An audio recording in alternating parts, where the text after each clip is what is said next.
Hey, what's going on, guys? We're back with another video. Today, we are definitely in the festive period, the festive season, a season of giving. And this time, Arsenal do not make it easy for us. Crystal Palace, thank you for the gift that keeps on giving with Arsenal these past few games, with own goals being the only way that Arsenal seem to get on the score sheet. But we'll take it. Arsenal are through to the semifinals of the Carabao Cup, having to play Chelsea over two legs. Thank you to the own goal by Lacroix, also the missing the penalty, but the own goal by Crystal Palace and then Lacroix missing the penalty gets Arsenal through to the semifinals of the Carabao Cup over two legs. Joining me today is Bargav, already in the festive period. Woke up super early today and said, no excuses, we're going live. So someone who's really going to be holding me accountable in my fitness journey, Bargav right here. He's on his own fitness journey this year. You can see on his Instagram and Twitter more about his passion for running and his ambitions to run a marathon and trying to drag me into it. But we're going to get straight into the game. Hi, Mr. Zhao. How are you doing? I did a stream yesterday, Mr. Zhao. It was very brief, just like a 20-minute debrief of the game.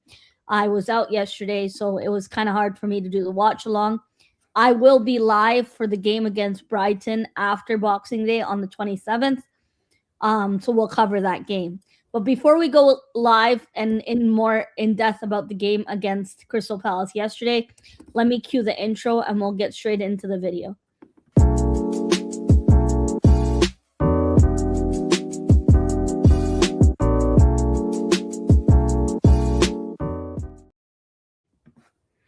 What's up, Bargav? Thanks for joining me today, and thanks for everyone who's tuned in, locked in on Christmas Eve on YouTube and on Twitter. Appreciate everyone who's tuned in.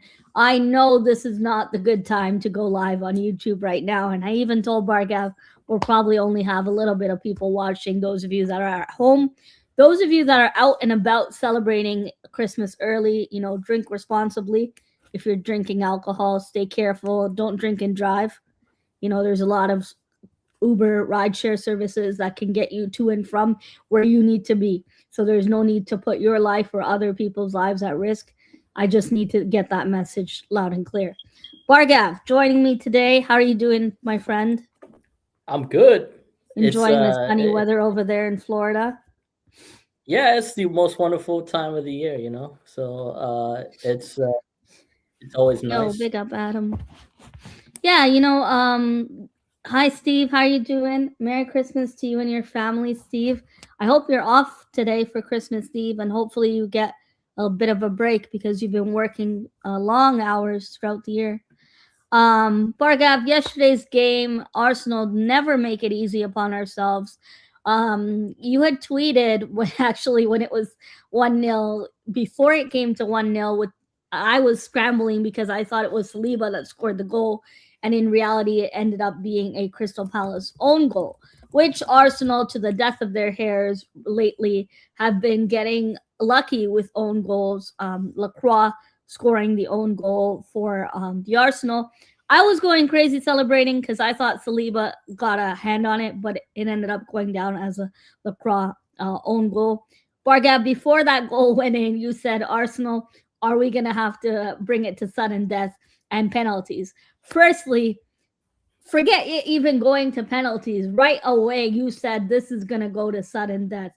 Did you feel like this was going to be a game where Arsenal, you just knew it in your blood that this was going to be a game where we're biting our fingernails, praying that Lewis Skelly isn't the last one to take a penalty?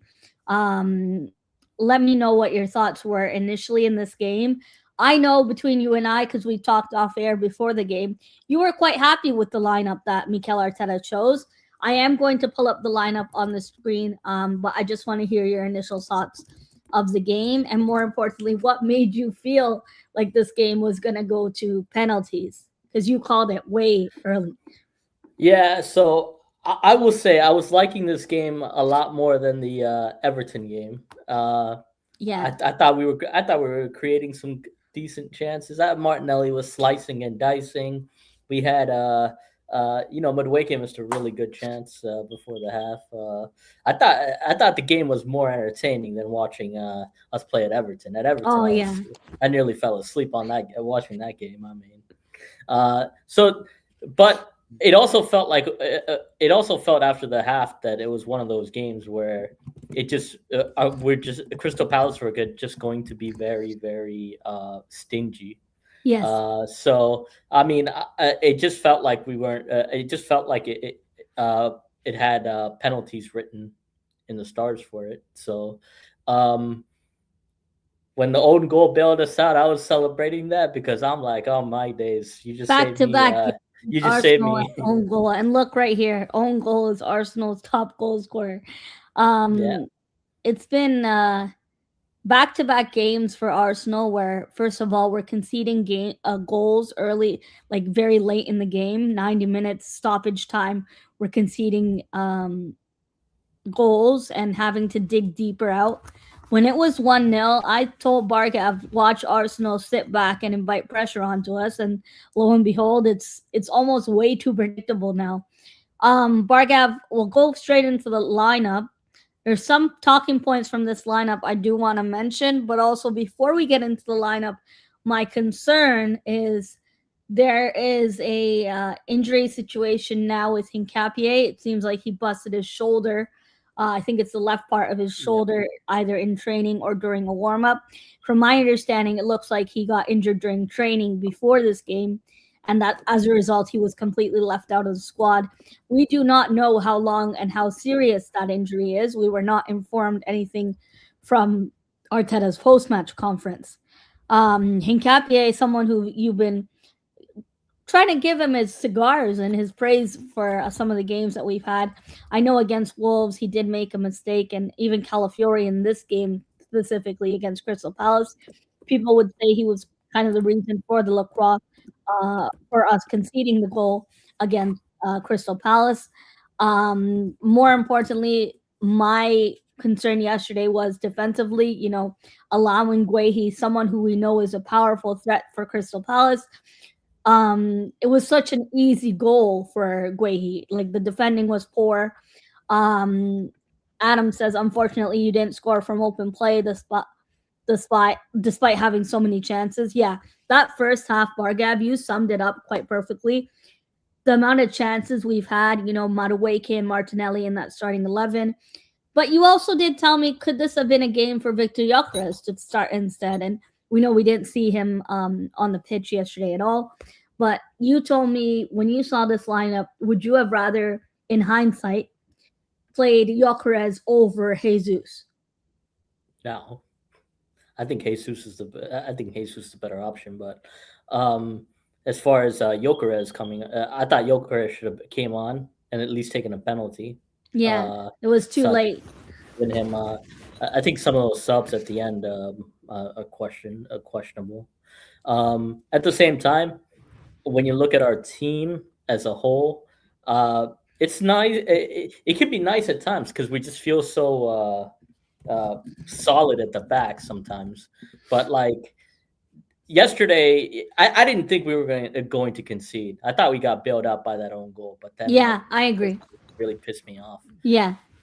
We need as far as Hincapié, he's going to come back in 2 weeks. I think we'll probably give him like 3-4 weeks. He'll be back. So Um, probably after the Brighton game then, because Brighton is on 27th, and then we have Villa again before the year ends. yeah, Maybe but he could be back for the that's our Villa biggest game. question mark. It's our attack is our biggest question mark at the moment. Yes, but that's If been an we're ongoing concern even last season though. The yeah, attack not because firing. I feel like we're getting through games. We're not exactly Yeah, we're not we don't have a chokehold on any of these games. We have uh, at times this we comment create, here. at times we create. I mean, but I feel like we need a one magical goal to happen every game. I feel like that's what we're waiting for, one magical goal to But the happen every problem game. with us is, Vargav, we go one goal up and then we constantly sit back and invite pressure from the opposition onto us, allowing them to easily get into our box. And then Yeah. all of a sudden, this team that claims to have the best defense in the league, where does that go? After, we go a goal up, it almost feels like we become too complacent and comfortable that we allow other teams to get back into the game, especially Right. against 20th place Wolves. I know that game is long and over with, but when you're looking at a deep dive into that game, we should have easily been 3-0 up at the half. Okay. No, agreed. Agreed. Mr. Zhao, he mentions here the players refused to score. We should have been 3-0 up by halftime yesterday's game. That's why City will win the title. This Crystal Palace team, Bargav, that came to the Emirates yesterday, they were coming to the Emirates off the back of a 3-0 defeat to Manchester City. And you cannot tell me here right now that it's only Haaland scoring for Man City. Because that Man City team, Foden is firing, Savinho is firing, Doku, before he got injured, he was firing. You can't tell me it's just Haaland. People can't tell me and lie to my face saying, as long as you signal out Haaland, City are nothing. They have the best keeper in the Premier League, arguably. I don't even think that's an argument. Donnarumma is hands down the best keeper in the Premier League. And it's now you can't even tell me Foden's not firing. Savinho's firing. They're having this kid O'Reilly firing in defensively. Their bench players are firing. The difference with us is we have to bring on the Sakas and the Odegaards off the bench for us to get our attack going.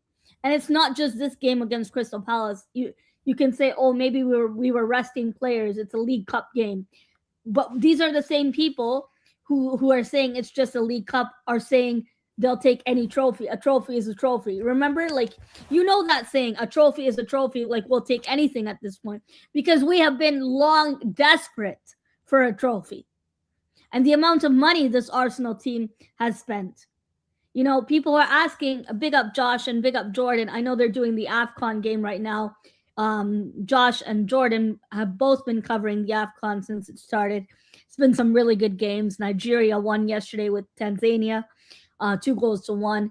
And then the Morocco game was good. Egypt won their game. So check out True Gooner and Jordan True Copite Reds. They're doing the AFCON tournament.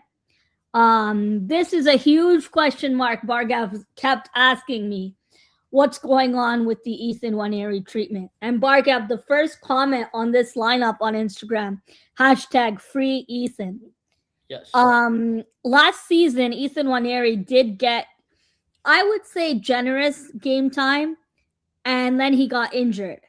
Do you think it's more a management situation where his team said you have to manage his minutes, limit his game time due to him being injured and to prevent him from becoming injury prone? Or do you think that this is more a serious issue and that there's something underlying with the Nwaneri not getting game time? When we could have brought him off the bench, we're bringing on other players than Nwaneri. It's almost like we're going around Nwaneri instead of giving him the opportunity. I do think at times I feel like Arsenal's giving him his space to grow. I think this is why people were against the Eze signing, because it was going to stun Ethan. When in doubt, always choose the player that is younger. So, in a sense, Nwaneri is going to have to figure out a way to break himself into the team, but he also he also is still growing. He's still developing his skills. His shot still looks wicked, by the way. When you look at I looked at that when you look at the Twitter clips and whatnot. So I think it will be a matter of time for Ethan, but it's just a matter of bringing him back and giving him a run of games to get his confidence up. Yeah, so Mel's gone, but she'll be right back. Yeah, Merry Christmas to everybody in the chat. Hope everyone's well. Hope everyone's enjoying the Christmas break. Watching good movies, eating good food. Sorry. Technical issues. 1 second. I don't know if the screen is fine now, Bargav. I can't see you on the screen. Let me leave and rejoin. I think it's my connection. Can you hear me? Yes. Hello? Yes. Now we're flipped. She's gone again. I don't know what happened, but Okay, I Adam think we're. says you got. Go ahead. All right, go ahead. No, I was just reading some of the comments. So Adam says you got Chelsea. What's your response to that? You got to play them 3 more times between January and February. Yeah, the thing with January is we have, is it 8 games or 9 games? I forget. Like 9 it's every a, 3 days yeah, we we have have a nine game. games, and so every 3 days we have a game, which is death row almost, like in terms of recovery. Like players are really gonna have to earn their wages next month.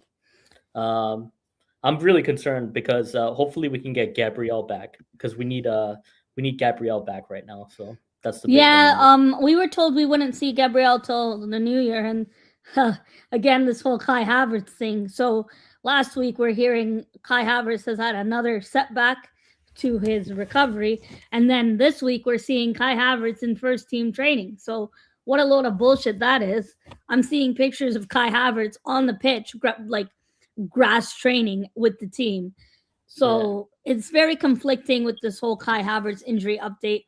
I think the club is it's I wouldn't take it for verbatim what the club is saying with him having another injury setback. I do believe, however, the first injury setback that Nagelsmann mentioned when it was the last international break back in November. I believe he did have an injury setback then, but I don't believe that he's had another setback to a setback. Yeah. I think I think he'll be. I think he'll come back like mid January, but like he as has to long get as his he's back has to for get that his legs. Champions League run, like so when's the next Champions League? We have to play Kairat and who Yeah, else it's not do we until play? like it's not. I don't think it's till the End of 20th. Jan. End of I don't think Jan, it's till right? the end. Yeah, I don't think Yeah. it's till the 20th. So as But long as Kai Havertz can be back by then.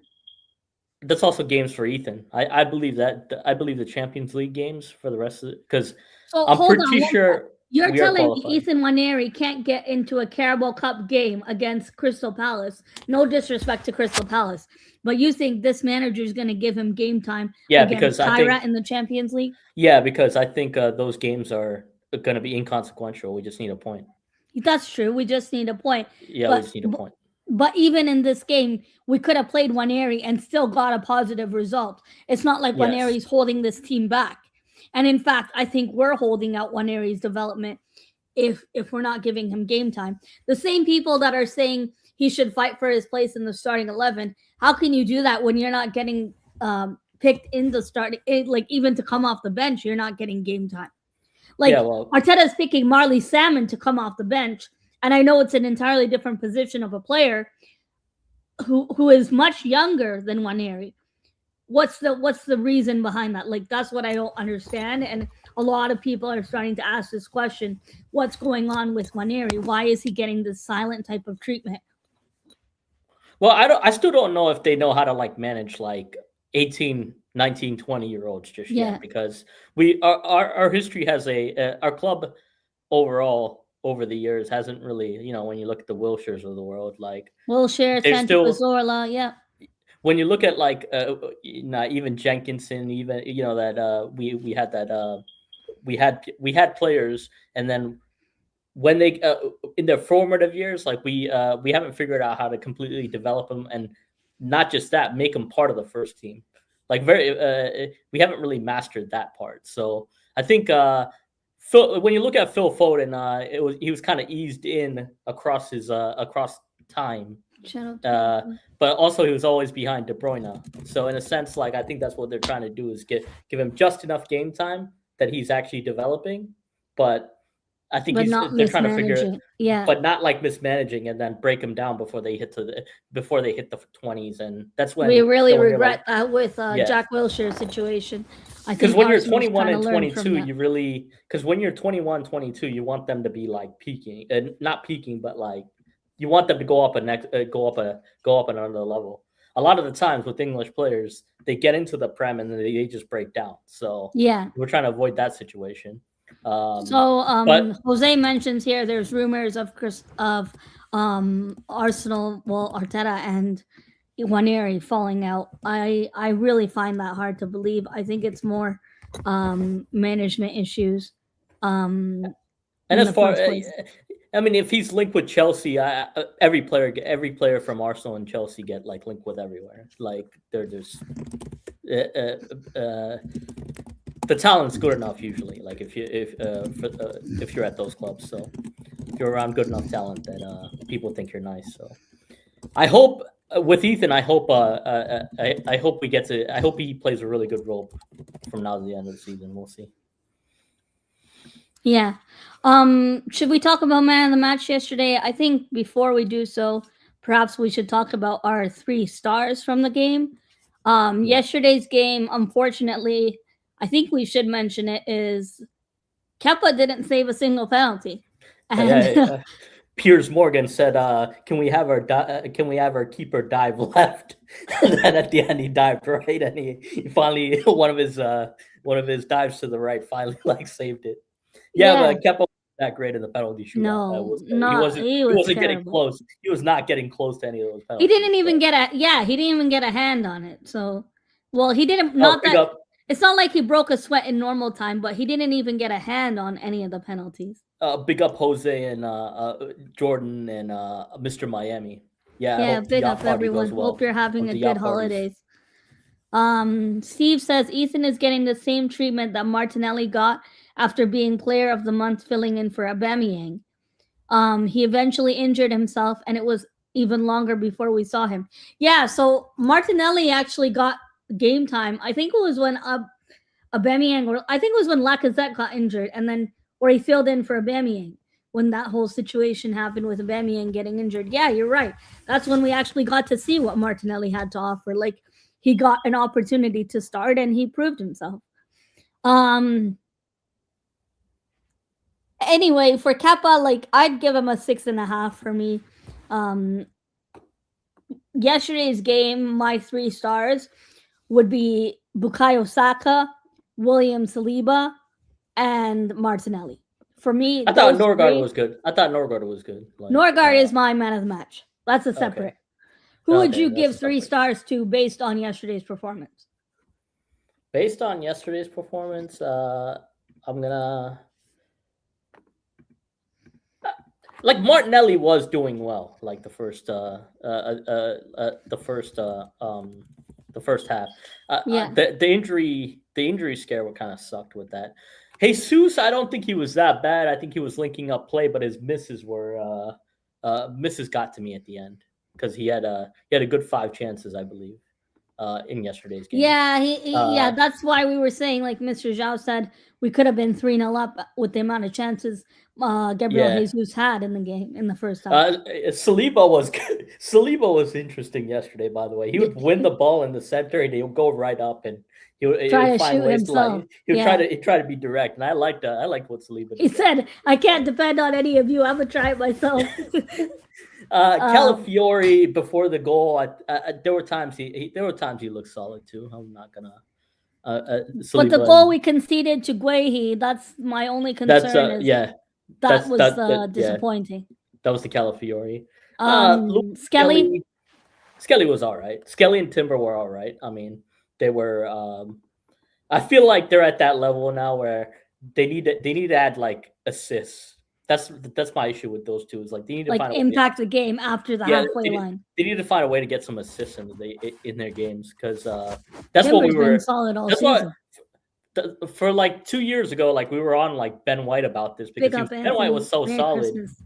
Ben White was so solid, but his limitation was going forward and getting assists. And he improved his crossing after a while. He did improve his crossing. 3 games without going injured. I called it. I said it's so sad because he's still young. Like, he still has it in him. You see, like, the only other right back he's competing with is Timber, who plays for Arsenal. You know, he's technically not even a right back. He's a center back playing right back, right? You know. I mean, he wasn't. He just couldn't. after Brighton, he just could not figure out how to play center back at Arsenal. Like I think, but he was also a very high pressure time though. It Yeah, was a very high pressure time at that time. Like, he fell out with De Zerbi. We sign him, and then there's so much. Oh, you're paying 60 million plus for this guy no, that's yeah, going to play right back, and a lot of yeah, pressure when it comes to the price tag. Are you going to perform to the price tag? Look at Florian Wirtz at Liverpool, for example, or Isak. yeah. I mean, I still think some of these players do need a year, but they have to show glimpses though. That's my issue. Is like sometimes Give when you us have a something to work burst, with. something to work with, something Yeah, we can say like, look at what he did. Like, and a lot of the time, like Zubamendi's been okay for me. Like he hasn't been I quite like exceptional. him. He's a I know younger you like version. him. He's a younger version of Jorginho for me. He's all right. I don't know if he's You know, the only thing that he's good for Jorginho what we got. lacked, the thing that Jorginho lacked, Mobility. mobility, and he didn't have the pace. Jorginho had Yeah, his passing range was impeccable, even he at used to keep the Chelsea. ball well. Yeah. Holding link up play, holding up the ball, directness of his game. But the one thing that Jorginho didn't have was mobility and pace. Like because he wasn't fast enough, his mobility was affected. And I guess with age, like you lose your Arteta didn't agility. let him spray those passes around. I didn't like that part because You should get that. when we really needed like some creativity, Jorginho would hold up the ball at Arsenal. At Chelsea, he gets the freedom to play that ball. Like he had like total freedom to like play those like long balls. Yeah. What did you make of the substitutes that came on yesterday? So Trossard comes on for Nelly. I don't really think Trossard impacted the game. For me, it was like a bang average game for Trossard.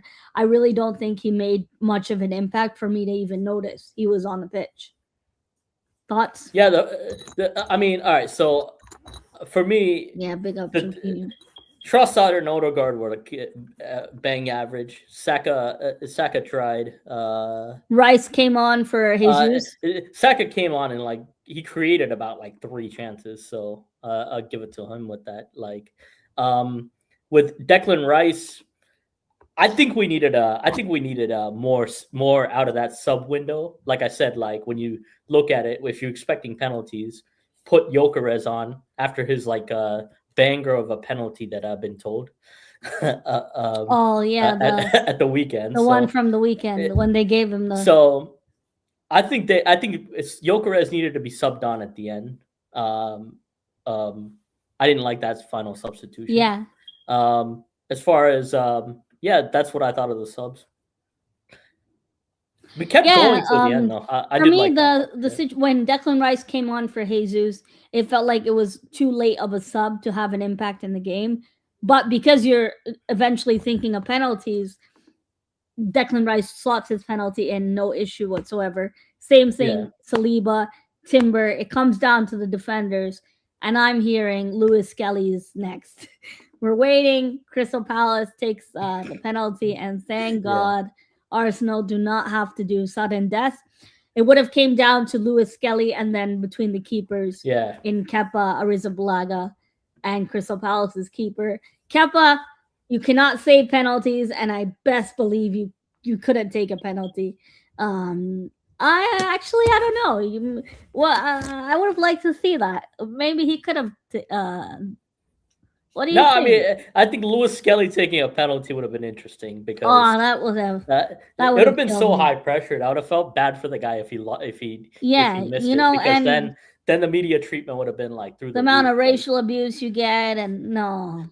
As But soon as you said, as soon as it came down to Lewis Skelly going to be the last one to take it, most likely, yeah, I said, "Oh hell no," because you know how the media is going to grill you, if he and misses they it. don't, yeah, and they're not lighthearted, you know. No, but it would have been good for him too because if he's ever going to go to England, like he's gonna, England games come down to penalties, so it would have been it would have been good for that. A But good for him. yeah, but in that sense, but as far as our team goes, like I didn't like the fact. I mean, being at home, I feel like we should have done more to avoid penalties. Agree. We should have. So you're saying we shouldn't have got to that state in the first place, but then No, again, it's knockout football. and it is Crystal Palace. I do respect Crystal Palace. So Yeah. Big it, up, Chris. you Merry Christmas to you and your family. I don't get I don't get the people that were saying like we're gonna like steamroll Crystal Palace before the game, but um, I thought we could I thought we had enough talent to like Oh, pull off. but this Crystal Palace team, we're tired, right?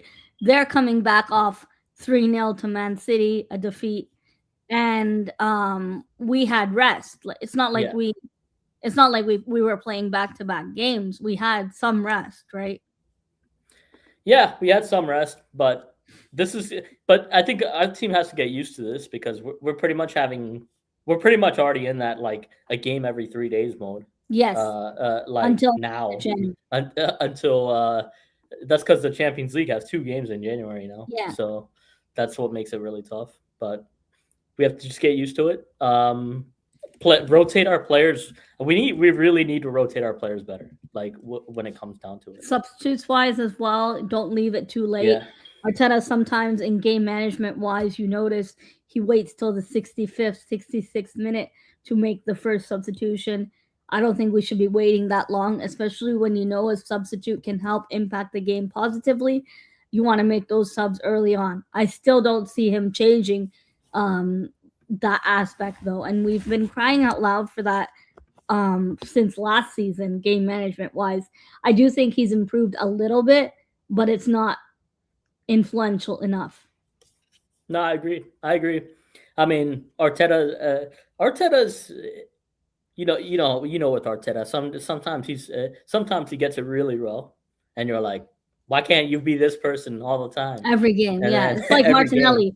You have and to tell then him every game's a Champions League for him to score. and then every other week he'll just revert to self and just make you question like, are you really that stubborn? So It's like the game against it goes Sunderland, up the and down game with against Arteta. Wolves.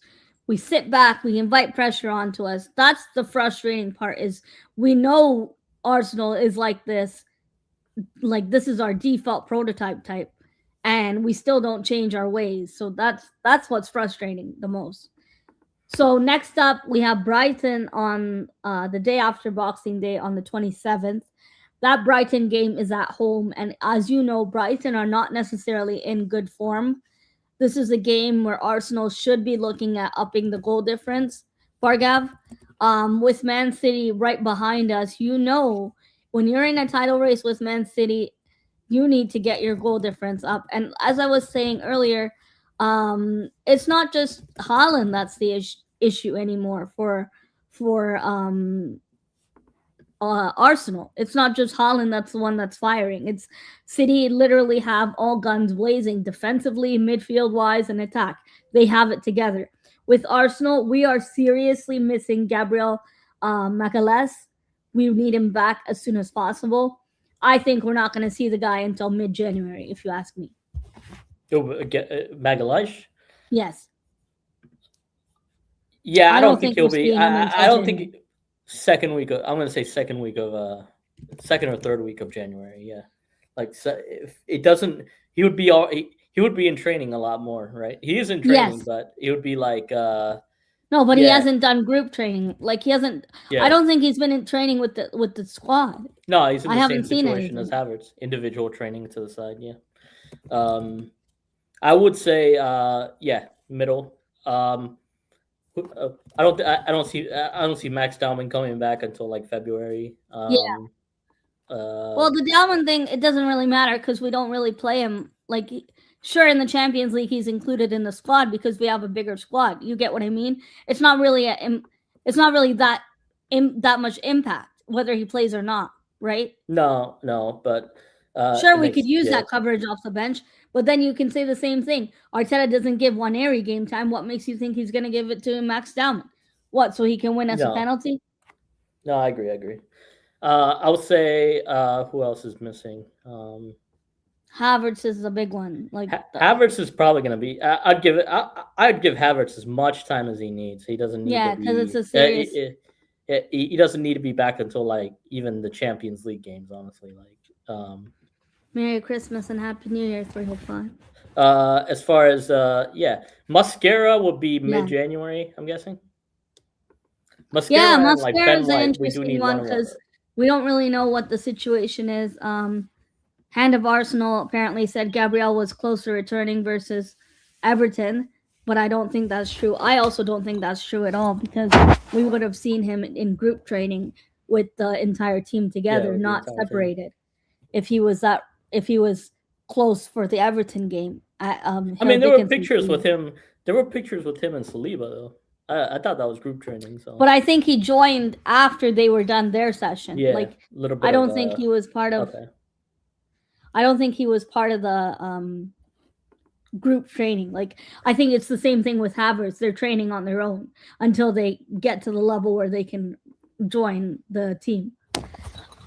With regards to the next fixtures with Arsenal, what do you think points wise? And this is gonna be straight fire, Bargav. Yeah. Arsenal Brighton, 3 points, yes or no? Yes. 3 points at home. Yes. Arsenal Aston Villa, a banana skin fixture and a manager which I cannot stand to the death of me, Unai Emery. Arsenal versus Aston Villa, one Draw. fixture that we tend to draw often. 3 I'll take points, draw. yes, no, or draw. Draw. Draw. So we're dropping points at home to Aston Villa. Yes. I hope And you're wrong. I feel like we're gonna be tied with Man City going into the new year. Yeah, that's bad. We No, I should can be see- beating Villa yeah. at home. Villa also, I believe, I'm not sure 100%, but I do believe they have some players out for AFCON. Please correct me if I'm wrong. Bournemouth, Arsenal, Bournemouth, that game is away from home. 3 points, yes or no? We lost there last year. I Yeah. forgot about that. I'm gonna say win 1-0. 1 or 2-0 away from home. Okay. Win. So I'm we'll saying- pick up points at Bournemouth, but drop points at home to Villa. In Yeah. your prediction. Yeah. Arsenal Liverpool, big game at the Emirates, however, on the 8th of January.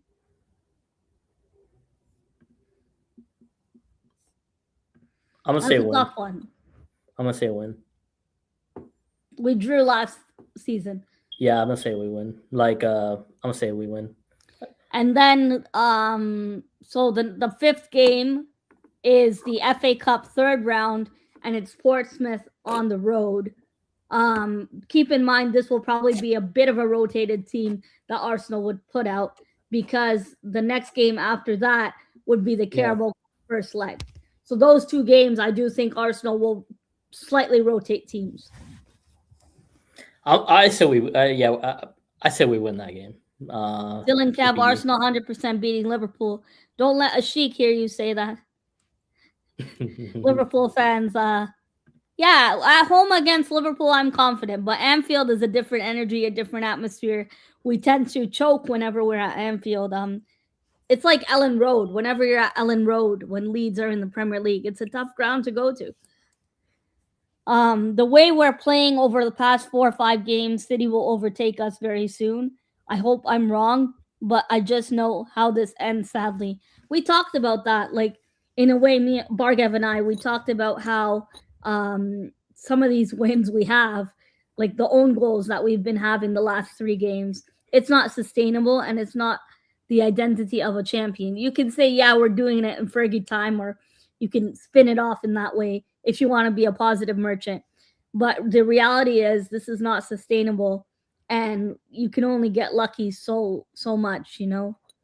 That's just my viewpoint on it.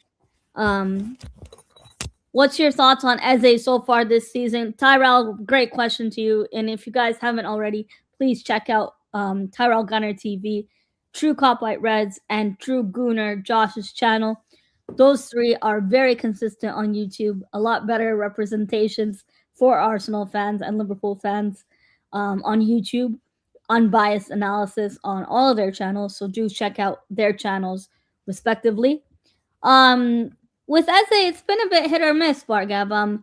We're not really seeing like the Eze firing at Crystal Palace. But then again, at the same time, the situation arises with Odegaard. When Odegaard came back from injury, we're not really seeing Eze as much impact as we want to see from Eze. And it's the whole positioning of where do we play Odegaard, where do we play Eze. Have you felt the same way about that?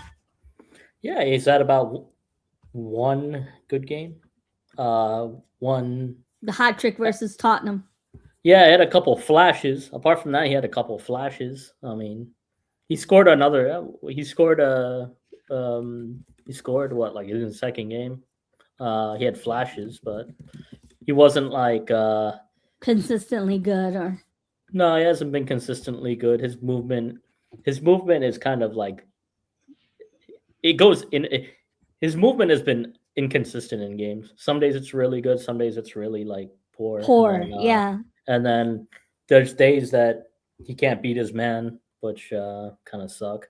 And then yeah, he's just been. I still don't know. I'm still giving him time because there's always going to be an adaptation coming to Arsenal, especially. So I'll give him Under some time. Arteta too, right? It's Under Arteta, like different I feel like every player struggles. Every player struggles when when they you come to change like teams. when they come to an Arsenal or like Man Well, it's City also a different type of system. Yeah, football that we play, the system and style. yeah. So when they come to like a Man City or Arsenal, I feel like every player deserves like 1 year of like 1 year to adapt. I mean, Riyad Mahrez earlier on in his good when he first came to like Man City and he jumped from Leicester. People are like, what? People were wondering why he didn't just hit the ground running. Big up, He Mr. didn't. B. It took him a year to hit the ground running, so it's good. It takes some time. I think I think we'll see. We'll see the better. We'll see a better I do want to read this Okay. comment from Mr. B. Steve, big up, Mr. B. Congratulations on reaching 200 subs over on your channel. I did see your celebration stream with Yeah. Orest. Orest talks football, Man United fan. Congratulations to you. Upwards and onwards with your channel, and wishing you the best for 2026. I can't believe, Bargav, we're going into 2026. We've had a lot of disagreements over the year, you and I, over sports, basketball, you name it. 2026, new year, a clean slate. Mr. B, so far no snow today. We did have some snow last week and yesterday, but it's only been a little bit. Nothing crazy out here as of yet. Steve says Emery takes Arteta to the cleaners again. So he's saying we're going to lose to Villa at home. Bournemouth, we're drawing. Brighton, a draw. Liverpool, lose. Portsmouth is a win. Unless Arteta can fix what he's done to the offense, we're in huge trouble. Yeah, that offense thing is a huge issue right now. It's more so the attack. Like, I know a lot of people are focused on our defense, and even I was talking about our defensive struggles.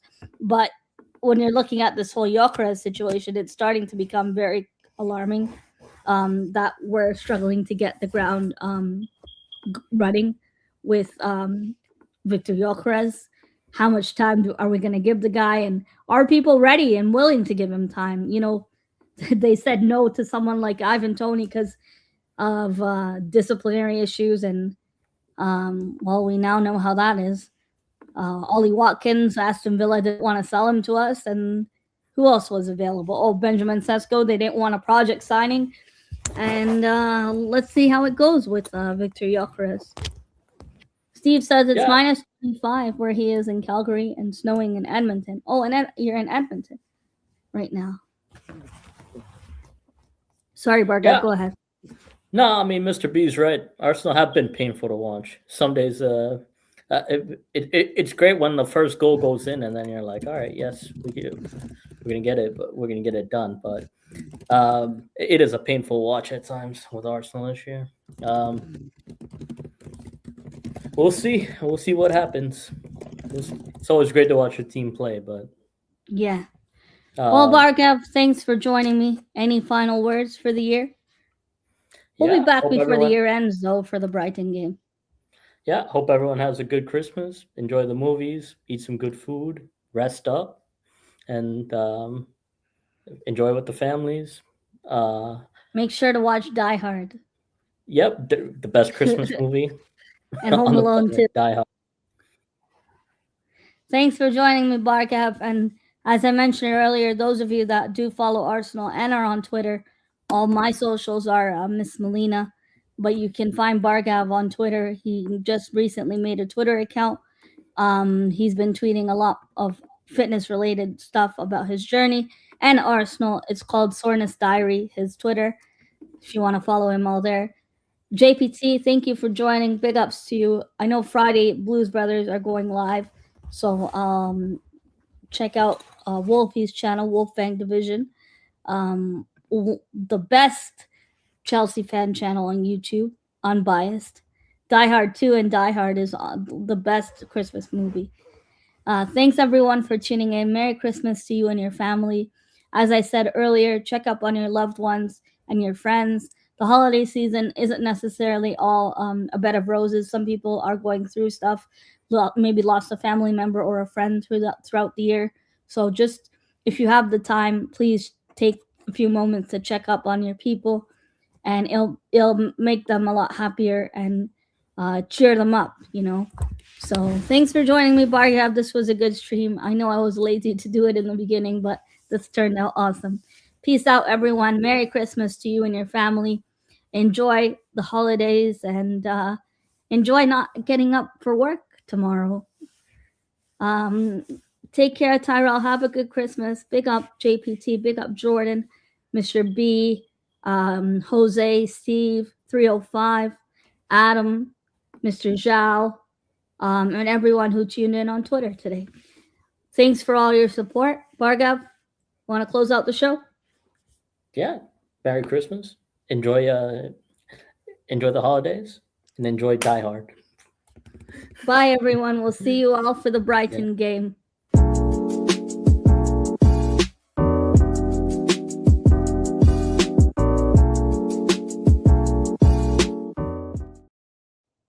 Thanks, everybody. Look, we're closing out the show now. Bye, everybody. Take care. We'll see you all on the 27th against Brighton. Come on, you Gunners. Come on, you Gunners.